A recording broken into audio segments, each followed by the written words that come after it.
Parliamo di intercultura, una parola diciamo nata non tantissimo tempo fa e questo accade per una ragione specifica. Ma prima di tutto chiediamoci cos'è l'intercultura.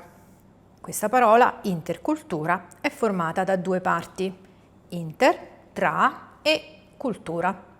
Quindi possiamo pensare a una cultura che sta in mezzo, un qualcosa che sta in mezzo a due culture? Oppure altre culture che stanno in mezzo a qualche altra cosa? Per ora lasciamo così sospeso e in effetti ognuna di queste definizioni può avere un suo senso. Per capire però che cos'è veramente l'intercultura abbiamo bisogno di capire bene cos'è la cultura. E se ci pensiamo però non è così semplice definirla. Proviamo a pensare a cosa può significare per ognuno di noi la parola cultura. Ci viene in mente qualcuno che ha studiato? No, altrimenti non potremo parlare di cultura dei popoli primitivi o dei popoli che adesso, ancora oggi, vivono senza per esempio le tecnologie oppure la scrittura. Allora non è legata per forza a qualcosa a un titolo di studio, a qualcuno che studia. No, la cultura non è solo quello o non è anche quello. Allora cosa è la cultura? Possiamo pensare che sia un insieme di abitudini, per esempio possiamo dire la cultura di un certo popolo, nel senso la cultura del cibo, ecco, allora vuol dire come una persona o un gruppo cucina un certo cibo. Può essere anche legato alle opinioni, a quello che una persona pensa, forse sì. Insomma, non è facile definire cos'è la cultura, piano piano ci arriveremo, però è, possiamo dire, l'unione di qualcosa che uno pensa, di quello che uno sa fare, di quello che uno pensa sul mondo, qualcosa di condiviso con qualcun altro, di solito qualcosa che si attribuisce a un gruppo. Perché abbiamo detto all'inizio che l'intercultura non è un concetto antico, anzi è un concetto relativamente moderno? Questo vuol dire che è in qualche modo legata a qualcosa che è avvenuto da poco. E in effetti questo è vero. Abbiamo bisogno di competenze interculturali, ed è quello che noi andremo ad affrontare, perché da un po' di anni le culture, mai come in questo periodo, sono venute in contatto.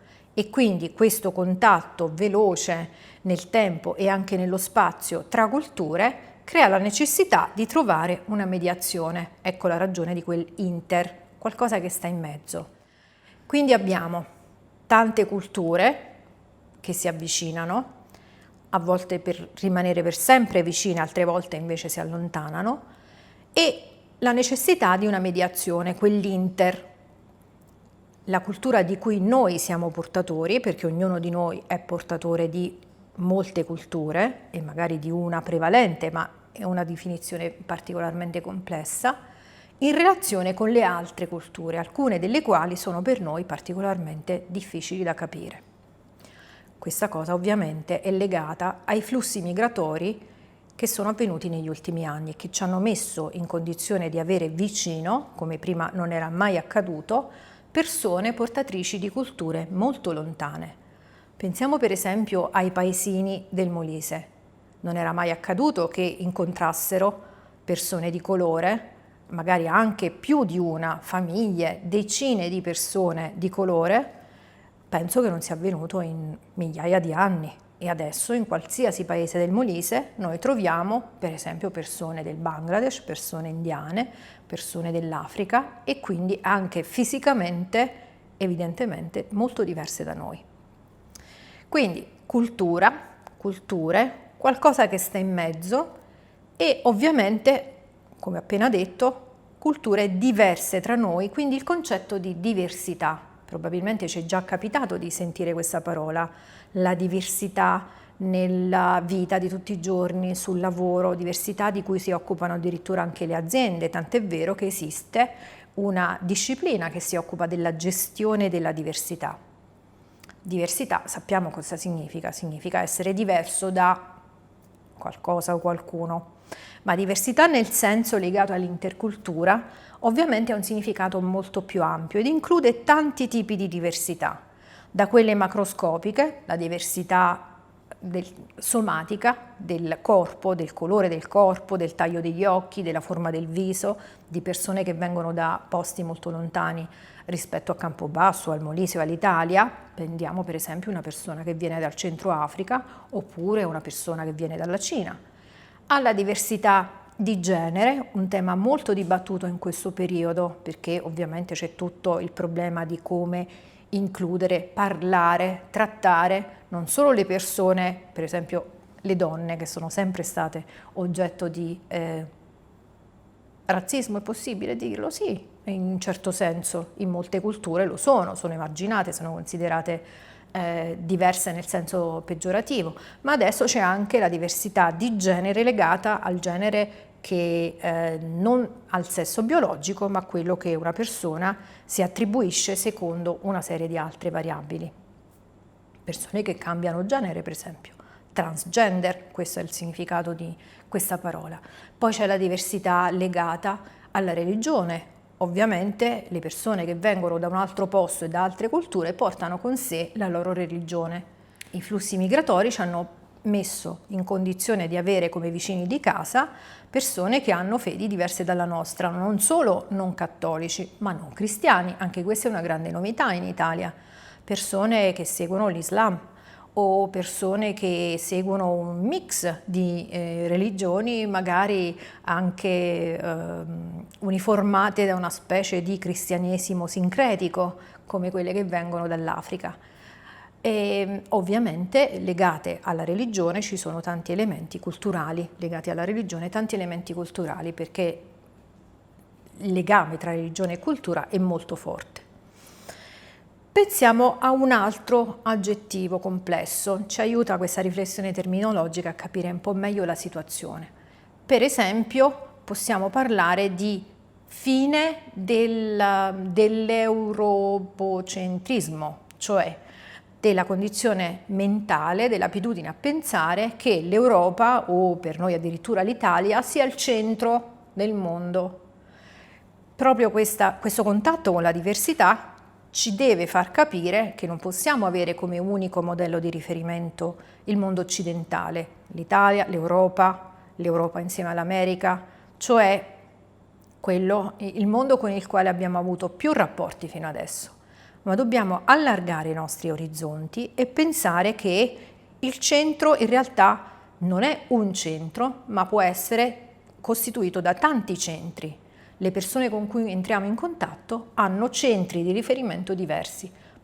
Certamente per loro non c'è una visione europocentrica, anche se per il lavoro, per la sopravvivenza possono avere questa visione, ma la loro culturalmente è una visione il loro posto centrico, possiamo dire, il loro posto centrica.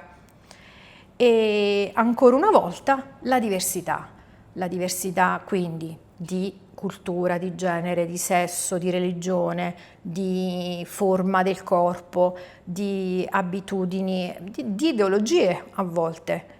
Anche se si parla poco di questo perché è un termine associato di solito alla politica, però una certa visione del mondo politicamente orientata può essere definita ideologia anche oggi. E ci sono poi sfumature, diciamo diversità ancora più sottili, per esempio diversità relativamente all'abilità o alla disabilità, che però può essere evidente oppure non evidente. La diversità di persone che hanno problemi psicologici, dal problema psicologico grave alla depressione, che può essere grave lo stesso, ma è un po' meno grave nell'opinione delle persone. Persone che seguono uno stile di vita diverso possono essere oggetto di discriminazione perché sono portatrici di diversità, perché si comportano diversamente. Posso fare il caso mio personale. La mia diversità, ne ho tante, ognuno di noi è portatore di diversità anche se non sembra, ma la mia viene fuori quando vado a pranzo, a cena con gli amici, perché essendo vegetariana io sono quella diversa, soprattutto in un contesto come quello molisano dove noi sappiamo che il maiale esce da tutte le parti, anche a colazione. E attenzione, questo ricorrerà come elemento da tenere in considerazione non solo con i vegetariani come me, ma anche con i nostri concittadini che vengono da altre parti del mondo. Infine, chiudiamo questa carrellata di riflessioni terminologiche con la parola stereotipo. Cos'è uno stereotipo? Uno stereotipo è in fondo un'opinione, un giudizio, forse un pregiudizio è meglio, comunque un'opinione che abbiamo di una persona o di un gruppo, o di un popolo, di qualcosa, che però non viene di solito, non è frutto della nostra riflessione personale su qualcosa che ci è accaduto, cioè non abbiamo questo giudizio, questo stereotipo per esperienza personale, ma perché lo abbiamo sentito ripetere tante volte e lo abbiamo, diciamo, assorbito insieme alla nostra cultura, quindi gli stereotipi fanno parte in qualche modo della cultura. Abbiamo tutti tanti stereotipi e dobbiamo essere consapevoli di averli, non perché siano in sé negativi, ma quando ci impediscono di avere un rapporto sano con il resto del mondo, allora è il caso di rendercene conto. Vediamo quest'altra immagine. Questa è la copertina di un giornale molto famoso in Germania, Der Spiegel, ed è questa copertina, anche se risale a molti anni fa, molto famosa anche lei perché ha dato vita a un dibattito e a polemiche molto forti. Come vedete c'è lo stereotipo della pasta asciutta, ma sopra c'è una pistola. Cosa vi fa venire in mente? Pizza, mandolino, pasta asciutta, mafiosi. E infatti si riferisce a una strage di mafia italiana compiuta in Germania un po' di anni fa. Anche lì uno stereotipo, certo, uno stereotipo che ha degli agganci con la realtà, anche questo è vero, ma associarlo con tutto il popolo italiano certo dà fastidio. Quindi gli stereotipi tendenzialmente possono dare fastidio, possono offendere. Vuol dire che non li dobbiamo più usare, vogliamo dire che non esistono, vogliamo uccidere gli stereotipi? Probabilmente non esiste, perché sono una parte della nostra conoscenza del mondo, in qualche modo ci aiutano a comprendere il mondo, li assorbiamo poi in maniera molto naturale, non è che dobbiamo eliminare gli stereotipi, più che altro però l'intercultura ci deve far capire che dobbiamo essere consapevoli tutti di averli e che a volte possono essere stereotipi innocui, altre volte sono stereotipi pericolosi. Perché? Perché fanno del male alle altre persone, a noi anche, perché ci impediscono di entrare in contatto davvero. Per esempio, un'ultima riflessione sugli stereotipi. Quali stereotipi abbiamo noi sui molisani, noi su noi stessi? La regione che non esiste, la regione per cui ci prendono in giro per dire come se un'astronave atterrasse in Molise, in un posto dimenticato da tutti, da Dio e dagli uomini, che un po' è vero, gli stereotipi un po' hanno un fondo di verità, però la allargano fino a far diventare questa realtà il tutto, cosa che non è vera e non è piacevole da sentirsi dire. Stereotipi sui centri maggiori del Molise, Isernia, Cipolle, Termoli, qui a Campobasso diciamo Pisciaiuoli. Campobasso non mi viene in mente, ma forse io non sono consapevole dello stereotipo che c'è sui campobassani, forse voi lo sapete. E addirittura sui singoli paesi, sappiamo che ci sono addirittura rivalità storiche molto forti a volte tra paesi, spesso quelli confinanti, come se ogni volta ci fosse un derby. Ogni comunità è portatrice di uno stereotipo. Questo stereotipo può essere usato a fini comici, per riderci, in senso ironico, può aiutarci a capire qualcosa, ma non dobbiamo assolutizzarlo. Allora, quindi, se dovessimo riflettere sull'idea di stereotipo che avevamo prima di iniziare questo discorso e quello che invece abbiamo adesso, c'è qualche differenza? Si è ampliata un po' la nostra idea di stereotipo, e insieme quella di diversità, di cultura, di intercultura? Dobbiamo provare quindi a esplorare questi nuovi territori. Guardiamo questa mappa, vediamo come la competenza interculturale sia qualcosa di complesso che possiamo dire articolato in 4 nuclei fondamentali. Abbiamo le abilità, skill, le attitudini a destra, la comunicazione e La cultura, noi ci siamo soffermati sulla cultura, andiamo più vicino e vediamo da cosa è costituita la cultura, almeno secondo questa rappresentazione, ovviamente un tentativo di definizione, qualcosa di cui abbiamo in effetti già parlato.